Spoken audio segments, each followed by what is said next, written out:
How's it going, guys? Back out in the garage. I want to take a little look at this, so to say the least. I want to take this plate off. I'm suspecting bad things with that plate. Let me put it this way: I have to diagnose this. I know when I run just one engine, I don't have problems. That I know. I know when I run two engines, I seem to be having all sorts of issues. Doesn't matter which engine I run. This engine keeps running like a bag of crap because the muffler keeps falling off it. So I am going to come up with something tomorrow. I'm just going to get the end to screw one of these mufflers on and probably just shoot a couple of screws to this. I'll replace this all and just have a muffler on here, so I have back pressure on here. I did play with these motors even when the Briggs & Stratton carburetor was on there. I put two of these mufflers in a row, just held it there, and the motor couldn't handle it. You pull it off and the motor can't handle it. So it seems like they're tuned for a muffler of some sort. So I got to dig out the second one. It's up there, that Bonanza bike. But either or, there's something going on with some kind of harmonics. Like I said, when I was a kid, we had a twin engine, 3.5 horse. There were two 3.5 horses on a go-kart. Never had a problem with the carburetors. People run twin stuff all the time, never had a problem with the carburetors. When I start up that second engine, all havoc starts, and I don't know why. Okay? I'm going to pull off that top plate and let these things vibrate independent of each other. I mean, they're still going to be connected at the bottom, but that's going to allow them to oscillate the little bit that it's going to require separately, so I can see if that's the problem. I really need to know that before I start going crazy, because I'll be truthful with you, if that doesn't cure it, I'm probably going to swap out the carburetors.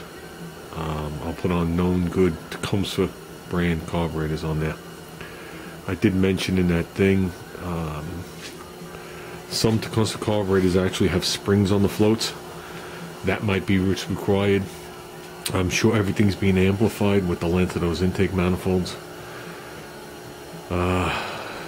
My last resort is to make another set of intake manifolds like I was originally going to do, that come out of the head and make a 90 and head right towards the cover over there, and have each carburetor stick through, you know, the side, so it come out as a 90 like this.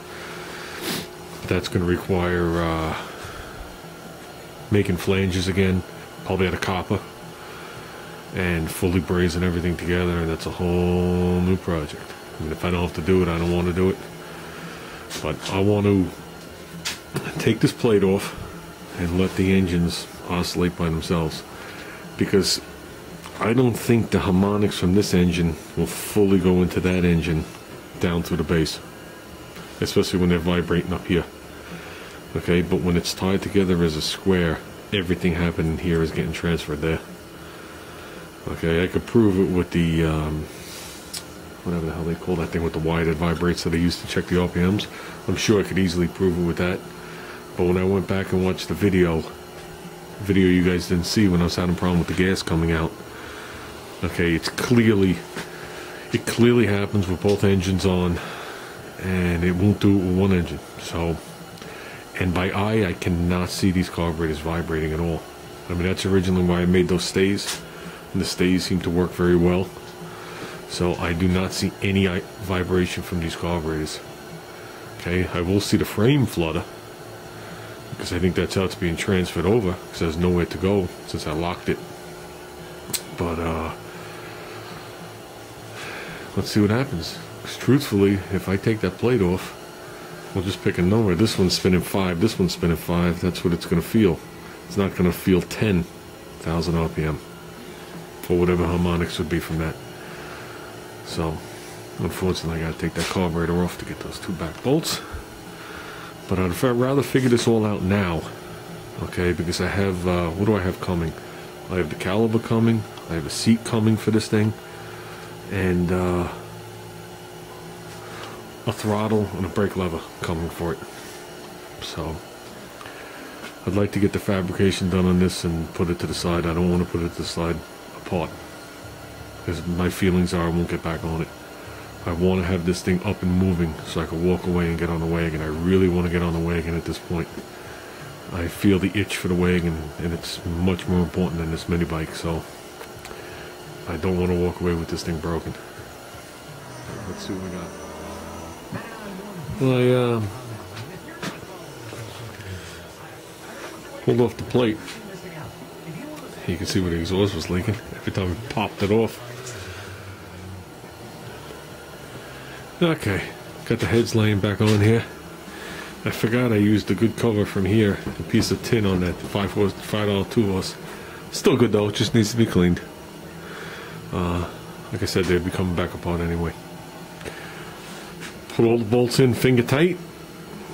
Torque them all down to, what did I start with? 40 inch-pounds. Okay, so now they're all torqued to 40 inch-pounds. That seats it all nice. So now when I start torquing here, the side's just not going to lift up. Okay, now I'm going to bring it up to 80, and I'm going to bring it up to 140 inch-pounds. Okay, using the appropriate padding. And that should be it. Okay, guys. Got it up to 140.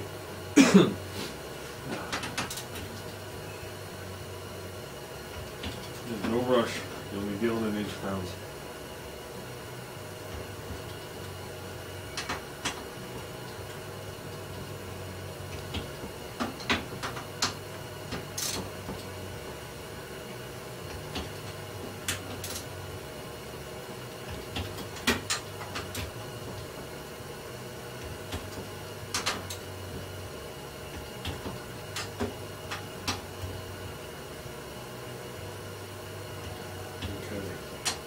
It'll all click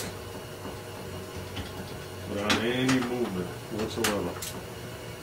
If there's movement, I clearly missed it.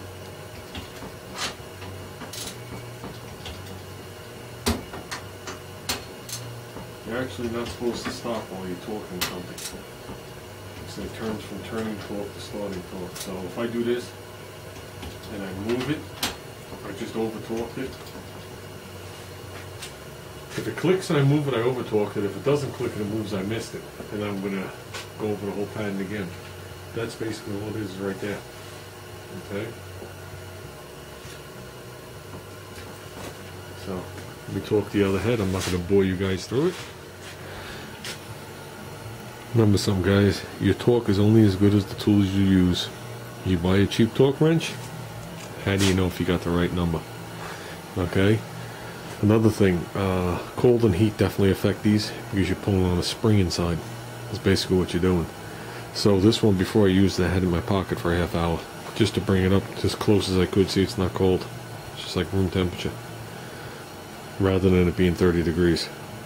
Just to see if I can get it a little closer. And when you're done with it, you always back it off. So just a couple of things. We got those bolt on. Got to throw the cover bolts back on, and there you go. The cover bolts back on, and these babies will be complete. So you think 20, 30 years from now, people are going to be collecting Harbor Freight motors and calling them classics, like these good old flatheads? Don't think so, guys. There you go. Seems naked without my plate. That makes the intake looks like they actually match now. For the best that I was able to get them. But you know, these motors can harmonicize. Like I said, these carburetors do not move.